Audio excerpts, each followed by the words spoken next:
conduziu um ensaio clínico lá no UFMG, né? Uhum. E a gente investigou lá qual que era o efeito da hipnose em pacientes com dor crônica, ou seja, o efeito na dor. O quanto que o uso da hipnose poderia diminuir a dor de maneira imediata no paciente. Então, o paciente, a gente avalia como uma escala numérica de dor, né? A gente perguntou de 0 a 10, sendo 0 nenhuma dor, e 10 a dor, pior dor que você já experimentou na vida, quanto está a sua dor nesse exato momento. E aí o paciente dá uma nota, né? 5, 6, 7, 8, 1, 2, 3. E aí a gente faz a intervenção com a hipnose. E depois da intervenção com o uso da hipnose, a gente pergunta a esse paciente: agora, nesse momento, quanto está a sua dor?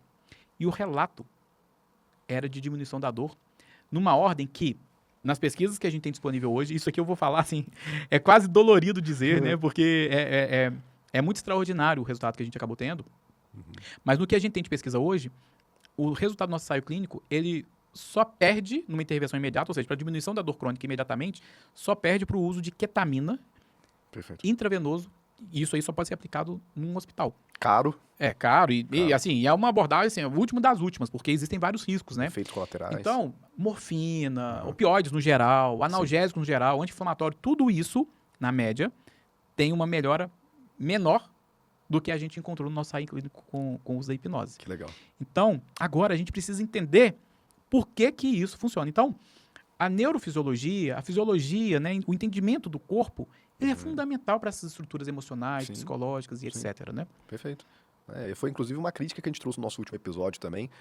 Eu desde muito cedo também trazia essa visão crítica sobre a forma como psicólogos enxergavam a própria experiência humana. E mesmo depois, a pessoa fala assim, porque você não fez a faculdade? Depois que eu fui fazer a faculdade, minha crítica ficou 10 vezes maior. Piorou, né? Porque realmente é isso, assim, você aprende muito pouco sobre metodologia. Às vezes o pessoal fala, mas eu tive isso na faculdade. Aí você vai ver, assim, é a coisa mais rasa que existe. Sim. E aí você trouxe um ponto aí, a ferramenta da hipnose, que na maioria das vezes é ensinada dentro da faculdade como uma ferramenta inútil, uma ferramenta pseudocientífica.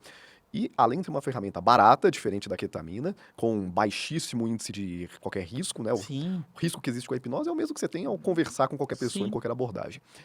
É uma ferramenta, então, que está sendo demonstrada como genuinamente eficaz em estudos de qualidade, estudos bem conduzidos, inclusive o que vocês estão conduzindo lá. Modéstia à parte, assim, talvez não tão modesto, mas o nosso ensaio clínico, ele não tem erro metodológico, assim, né? Existe uma escala de avaliação, por exemplo, que dá uma nota para ensaios clínicos, que é a escala Pedro, ela varia de 1 a 10, né? E quanto maior a nota, melhor a qualidade. A maioria dos ensaios clínicos na área da saúde, quando eles são muito tops, muito bons mesmo, assim, metodologicamente dizendo, bem feitos, bem conduzidos, etc., eles vão receber nota 8. Por quê? Porque tem uma pontuação para cegamento. O que é o cegamento? É a pessoa não saber qual intervenção ela está recebendo. Não sabe se ela está recebendo placebo ou se ela está recebendo a intervenção que a gente está buscando investigar. E esse cegamento é muito difícil de fazer às vezes. Por quê? Se a pessoa vai, por exemplo, receber uma manipulação, ela sabe se ela está recebendo a manipulação ou não, se aquilo é um placebo, né? Então, o cegamento, ele costuma ser muito difícil, né? Ele é fácil de fazer, por exemplo, com remédio, que você tomar um comprimido. É a mesma coisa se o comprimido for placebo ou não. Mas intervenções que são um pouco diferentes, é mais difícil. Então, por isso, a maioria dos ensaios clínicos, eles não tem essa nota mais alta do que 8. Perfeito. A nossa nota, na escala Pedro, é 10. Por quê? Porque a gente cegou todo mundo, por exemplo. Nem o meu avaliador, nem o meu paciente, nem quem aplicou a intervenção e nem a pessoa que fez a análise estatística sabe quem que ele estava avaliando. Se ele estava avaliando a pessoa que recebeu o placebo ou se a pessoa que recebeu a intervenção. Então, quando a gente pensa em estudos, a qualidade metodológica ela faz muita diferença.